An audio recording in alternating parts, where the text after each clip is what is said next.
Les titres restaurants, c'est fini, ou du moins ils se dématérialisent. C'est désormais sous la forme d'une carte de paiement que vous pourrez régler vos repas.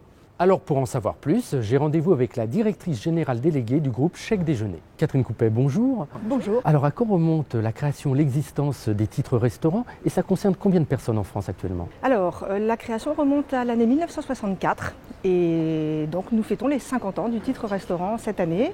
Il concerne un peu plus de 3,5 millions de salariés qui profitent tous les jours pour déjeuner de ce dispositif qui date donc de 50 ans. Alors les titres restaurants sous forme papier, ça va disparaître. Pourquoi? C'est un système qui ne fonctionnait pas? Ah non, il fonctionnait très très bien même, mais il doit évoluer.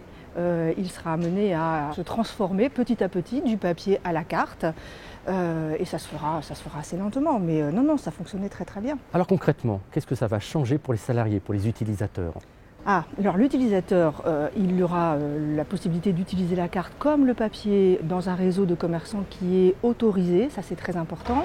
Et les petites facilités d'usage pour lui, c'est qu'il pourra payer au centime près, jusqu'à un plafond qui est fixé à 19 € par jour par la loi. Il va pouvoir faire opposition sur sa carte en cas de perte ou de vol grâce à un code confidentiel.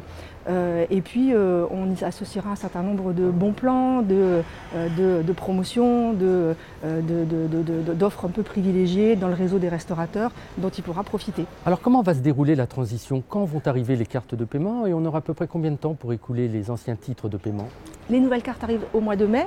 Et le papier va rester certainement un petit moment et un certain nombre de choix vont s'offrir à l'entreprise, soit une bascule complète à la carte, soit un maintien du papier parce que certaines entreprises, certains salariés préféreront garder du papier, ou alors la gestion des deux systèmes, en partie papier, en partie carte, soit décidée par l'entreprise, soit même décidée par le salarié.